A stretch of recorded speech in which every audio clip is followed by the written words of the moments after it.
তাহলে দেখো আজকে যে অঙ্কটা করবো আমরা সেটা কি বলেছে, এ এবং বি এর কাছে কিছু টফি আছে, যদি এ বি কে একটি টফি দেয়, তাহলে দেখো কি বলেছে, ধরলাম যে এ এর কাছে এ টফি আছে আর বি এর কাছে বি টফি আছে, বলছে বলছে এ বি কে একটি টফি দেয়, তাহলে এ বি কে দিয়ে দিল, তাহলে বি এর কাছে একটা টফি বেড়ে গেল, তাহলে এর কাছে কি হলো, একটা টফি কমে গেল।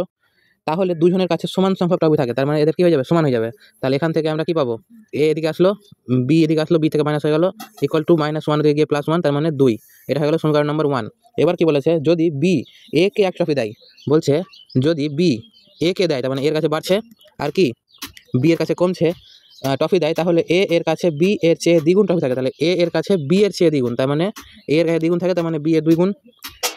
এবার বি এর কাছে দ্বিগুণ টফি হয়ে যায়, এ এবং বি এর কাছে মোট টফির সংখ্যা কত সেটা চেয়েছে, তাহলে এখান থেকে কি পাবো, এ +1, এখানে 2b -2।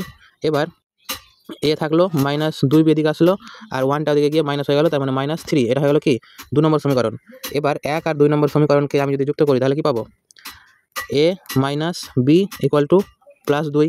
এবার এটাকে করবো বিয়োগ, তাহলে এটা প্লাসটা মাইনাস, এটা মাইনাসটা প্লাস, আর এটা মাইনাস, তাহলে -3 আর -2 কত হলো, -5।